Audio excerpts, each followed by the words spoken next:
activa, aunque recién en marzo va a iniciar su camino en el Congreso. Ya está instalado totalmente el debate en torno a la interrupción del embarazo, el proyecto que envía el gobierno de la presidenta Bachelet. Hablamos de un tema valórico en Chile y aparece otro en el horizonte que tiene que ver con la eutanasia, porque a través de una modificación del Código Sanitario, puntualmente los senadores socialistas Fulvio Rossi y Alfonso Urresti están proponiendo regular la eutanasia, una moción que ahora deberá ser analizada también por la Comisión de Salud de la Cámara Alta. Es un debate que va a partir, que en algún minuto se va a dar en nuestro país, que se ha dado en otras oportunidades, y hay distintos puntos de inicio antes de comenzar una discusión tan importante como esta, y de eso vamos a hablar con el doctor Miguel Coto, director de la Unidad de Bioética de la Escuela de Salud Pública de la Universidad de Chile, que ya está aquí en el estudio de Una Nueva Mañana en Cooperativa. Doctor, muchas gracias por venir, bienvenido. Gracias a ustedes. Doctor, está sobre la mesa esta modificación que proponen este par de senadores puntualmente, pero yo decía que hay puntos de partida antes de iniciar una discusión tan importante como la eutanasia. ¿Cuál diría usted que es el punto principal donde debiéramos situarnos en Chile para iniciar un debate como este? Bueno, como primera medida yo creo que no es un debate de parlamentarios, sino que un debate ciudadano. Y ese no se ha realizado, y como es un tema que afecta a todos, debe haber un debate amplio, académico, ciudadano, que sirviera de insumo para que después el legislativo tomara las medidas o planteara su proyecto. Y ese debate no se ha hecho. ¿Y ese debate cómo lo iniciamos? ¿Cómo lo partimos? ¿Entre quiénes? ¿Qué rol cumplen, por ejemplo, la academia que mencionaba usted? Bueno, la academia hasta ahora ha estado bastante silenciosa. Nosotros de la Escuela de Salud Pública hemos tenido varias presentaciones públicas a través de los medios, incitando al debate, no incitando a que sí o no haya eutanasia, sino que al debate. Yo acabo de terminar un libro sobre eutanasia médica que va a ser publicado por Metales Pesados dentro del primer semestre de este año, que es un aporte, espero yo, a que el debate se haga antes de la discusión legislativa. Ya. Haciendo esa salvedad, que el debate no puede partir en el Congreso sin que antes tenga una contraparte y una partida en el debate ciudadano, inicialmente, ¿qué es la eutanasia? Para partir un debate, ¿de qué estamos hablando cuando hablamos de eutanasia? Bueno, en primer lugar yo hablaría de eutanasia médica, porque lo que estamos hablando y lo que estamos pensando es la eutanasia en un contexto médico. Hay diversas razones por las cuales ese es el contexto que tenemos que discutir. Ahora, dentro de la eutanasia médica se discute como primera cosa qué se entiende por eutanasia, que significa provocar la muerte a una persona que lo solicita legítimamente, es decir, lo solicita con razones válidas. ¿Ya? Y esas razones válidas son las que hay que especificar, que hasta ahora están muy difusas. Ahí hay una diferencia, porque uno podría decir, hay dos tipos de hay dos caminos para ayudar a una persona a morir. Uno es el que usted menciona, que alguien solicite que se le ayude a morir, que se le entregue, qué sé yo, cierto medicamento que termine con su vida, y otro es como lo que hablan como de dejar morir. Por ejemplo, terminar con un tratamiento que sostiene a alguien con vida. ¿Hay ahí una diferencia? Hay una diferencia sustancial. Ahora, dejar de tratar u omitir tratamientos no es eutanasia, sino que simplemente es un criterio médico de que no hay nada más que hacer. Una medicina fútil es una medicina que no debe hacerse. Yeah. De manera que cuando estamos hablando de eutanasia, estamos hablando de eutanasia activa, la única válida en esta discusión. Y hay que agregar una cosa, que la ley 20.584 de Derecho y Deberes expresamente niega al paciente así llamado terminal que tome una decisión de omitir tratamiento si eso adelanta artificialmente su muerte. Es decir, no queda en libertad autónoma de no tratarse cuando el no tratamiento podría significar su muerte acelerada. O sea, dice usted que el único punto en discusión entonces es la discusión activa, que es lo que entendemos como que un paciente en determinadas condiciones le pida a un médico que lo ayude a terminar con su vida. Ese es el punto central de la discusión. Es el punto central, porque lo demás ya está expresamente o implícitamente aceptado que es que el paciente siempre tiene derecho a negarse a un tratamiento en cualquier situación que esté, pese a lo que dice la ley en todo el mundo, y la Declaración de Lisboa lo ratificó hace muchos años. Si un paciente no desea un tratamiento, aunque sea importante o vitalmente sostenedor, determinante, claro, está en su derecho de negarse. Eso no está en discusión ya. El año pasado salió a la luz pública y de hecho, si no me equivoco, como que se retomó un poco la discusión a propósito del caso del doctor Manuel Almeida, Sí. que le pidió a su partido, el Partido Socialista, y al colegio médico que él no quería seguir viviendo en las condiciones en las que estaba y decía que no merecía eso. Y ese es el foco de la discusión que en Chile se debe tener a su juicio. La carta del doctor Almeida iba dirigida al colegio médico. Los primeros que la publicaron fuimos nosotros, la revista chilena Salud Pública, porque el colegio médico no acusó recibo desde enero hasta mayo, junio. Y en esa carta dice claramente lo que el doctor Almeida solicita, que el colegio médico nombre una comisión de hombres buenos que debata el tema. Él no pide legislación, él no pide nada para sí, sino que quiere que se abra el debate. Y eso es lo que nosotros apoyamos 100%. Claro, él no pide nada para sí, pero pone su caso como un ejemplo concreto de lo que él pide que se debata, digamos. Sí. Ya, y teniendo en cuenta eso, ¿quiénes son los pacientes a los que pueden pedir eutanasia? Porque ¿en qué minuto se determina ¿cómo explicarlo? Que un paciente no está en condiciones ni siquiera de terminar con su vida. Hay pacientes que no tienen por sus discapacidades, por los efectos de sus enfermedades, ni siquiera esa posibilidad. Así es.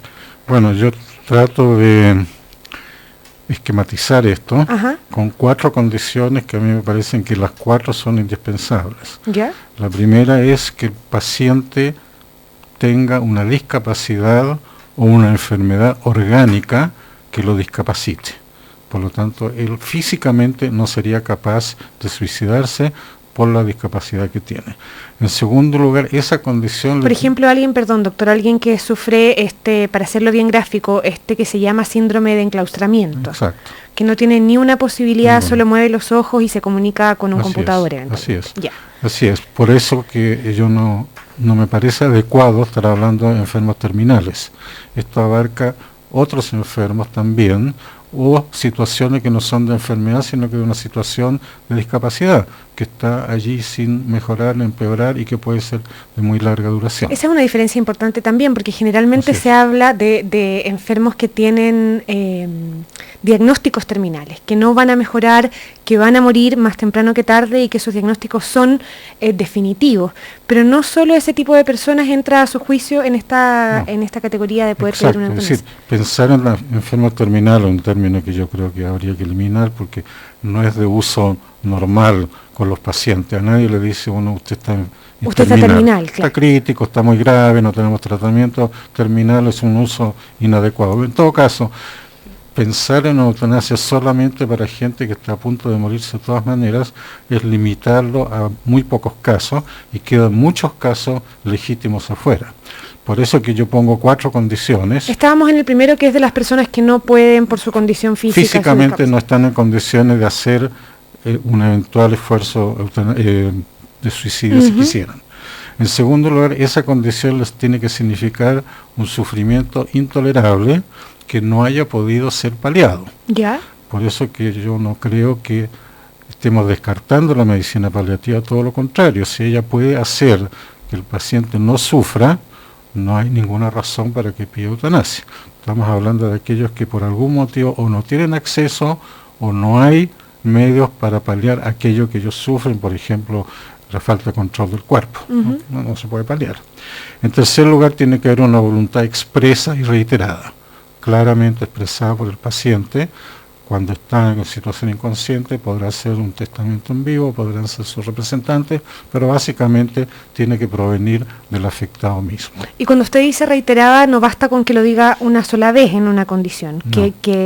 Generalmente se solicita que lo ratifique con un par de días de distancia o frente a más personas que solo el médico tratante. Perfecto. O sea, tiene que haber bastante certeza de que está diciendo lo que está Y solicitando. ya haber pasado cualquier atisbo de arrepentimiento que puede pasar, digamos, Por cierto, que alguien lo por solicite en una determinada circunstancia de dolor extremo, por ejemplo, y pasado ese episodio diga no, o sea, Por cierto. se arrepienta de aquello. Sí, pero estamos hablando de un sufrimiento que no es tolerable y que no ha sido paliado. Claro. O sea, si ese dolor persiste... Y que probablemente no es agudo, no es de episodios que van y vienen, No, y digamos, es además permanente. el dolor no es el único caso de sufrimiento, falta de aire, dependencia de respiradores, inmovilidad, falta de control del cuerpo. Hay una cantidad muy grande de sufrimientos que no son manejables desde el punto de vista médico. Y por último, y cuarto, tienen que haberse cumplido las 3 condiciones anteriores para que la persona afectada tenga un legítimo derecho, una legítima motivación para pedir que otro lo lleve a la muerte. Porque si pudiese hacerlo por su cuenta, no tiene ninguna razón para solicitar ayuda de otro. Claro, pero se cumple el requisito, entre comillas, de la incapacidad física, de la imposibilidad física de hacerlo, digo. Claro. O sea, tienen que estar los 3 dentro, y esas son las 4 categorizaciones que usted plantea que hacen que un paciente esté en condiciones de pedir eutanasia. En esas 4, las 4, no alguna vez, las 4 tienen que cumplirse para legitimar la solicitud. Otra cosa que se legalice o no, se despenalice, pero la legitimación ética está basada en que se cumplan estas 4 condiciones. Ese es el lado del paciente, del solicitante, de alguna manera, que cumple estas 4 condiciones que usted plantea. ¿Qué pasa con el que va a tener eventualmente, en caso de que se discuta este tema, que aplicar la eutanasia, que son los médicos? Porque a propósito del tema del proyecto de interrupción del embarazo, del aborto, las 3 causales que propone el gobierno, se ha hablado mucho de la disposición de los médicos o no hacerlo. Se ha hablado de lo que pasa en la red Salud UC, donde los médicos no lo van a hacer por disposición de la rectoría, de la universidad y otras tantas clínicas. ¿Qué pasa con los médicos en ese caso? ¿Cómo entran los médicos en una discusión como esta? Bueno, de partida hay antecedentes muy recientes, en 2014, de encuestas a grandes poblaciones de médicos en diversos países europeos que muestran que hay un aumento progresivo de disposición a practicar la eutanasia, que ya se está acercando al 50%, hacia la mitad de los ¿Dónde, médicos. perdón? En Europa, en diferentes países de Europa, que tienen o no tienen eutanasia legalizada. En segundo lugar, es perfectamente válida la objeción de conciencia, pero la objeción de conciencia es individual. No institucional, que es la discusión que está hoy día presente sobre la mesa. Una institución no tiene conciencia, una institución tiene reglamentos. La conciencia la tienen los individuos, ¿no? Pero el reglamento le puede permitir o no a alguno de sus miembros hacer este tipo de práctica. No si se ha establecido un derecho a. Si hay un derecho a pedir una prestación, sea eutanasia, sea aborto, y eso está legalmente constituido, una institución no puede negar ese derecho, a menos que tenga una manera de referirlo a alguien que sí lo cumpla. Pero no puede dejarlo por incumplido, porque eso sería violar un derecho. O sea, aquí como en el aborto usted es partidario de que la libertad de conciencia, la objeción de conciencia, perdón, es individual. Es individual, sin duda, por los antecedentes que hay suficiente cantidad de médicos que están dispuestos a participar. En Chile no se ha hecho una encuesta todavía, pero la hay en otros países y de hecho se practica en muchos países. Estamos conversando con el doctor Miguel Coto, director de la Unidad de Bioética de la Escuela de Salud Pública de la Universidad de Chile, a propósito de un debate que se instala en Chile, va y viene, y que tiene varias mociones parlamentarias en el Congreso. Doctor, conocimos el año pasado el caso de Brittany Maynard en Estados Unidos, del que se habló mucho. Ella le puso fecha a su muerte, finalmente después la cambió, se dedicó a viajar y fue un tema en todo el mundo. Habló Vaticano a propósito de eso. La diferencia con la eutanasia ahí es que no hay un médico presente, ¿no? A ella se le entrega un tipo de medicamento y ella decide cuándo y dónde y con quién le pone fin a su vida. ¿Es así? ¿Es esa la diferencia? Es casi así. O sea, por lo menos en Oregon, y lo están copiando varios estados, yo creo que en 5 estados en Estados Unidos que lo están aceptando, es para personas que residen o vienen a residir en el estado que proporciona la eutanasia. Segundo lugar, tienen que certificar que tienen una enfermedad que los va a llevar a la muerte en 6 meses más, que ya es un problema, porque cómo se determina eso, en el caso de Britney no se cumplió. Exacto, ¿cómo se determina con certeza eso? En tercer lugar, efectivamente es una entrega de un medicamento oral que la paciente o el afectado lleva consigo y lo usa cuando quiera dentro de estos 6 meses. ¿Pero eso es suicidio asistido eso o es se llama eutanasia? suicidio médicamente asistido, que a mi modo es un pésimo nombre, porque suicidio está basado en la idea de que el que decide y el que ejecuta es el mismo individuo, ¿no? Y porque es así, el suicidio está despenalizado en todo el mundo. No así la ayuda al suicidio, sigue penalizada. Entonces aquí hay una figura intermedia muy poco sólida, de decir suicidio porque tú te matas, asistido porque yo te proporciono los medios, ¿no? Y médicamente porque se hace en un contexto de una enfermedad que debiera matarte en 6 meses más de todas maneras. Todo eso no se cumple. De hecho, en el caso de Britney fue bastante extraño lo que pasó. Y en el caso de la eutanasia, ¿cómo se diferencia en ese punto el debate de la eutanasia con el suicidio asistido? ¿Tiene que haber un médico, por ejemplo? ¿Es el médico el que ejecuta la acción de la eutanasia? Bueno, a las 4 condiciones que yo propondría y que creo que concitan lo que parcialmente se ha pedido en otras partes, pero no en forma tan completa, hay que agregar, por supuesto, las indicaciones técnicas. Y las indicaciones técnicas significan que un médico tiene que utilizar un procedimiento reglado de antemano, generalmente una inyección, ¿no?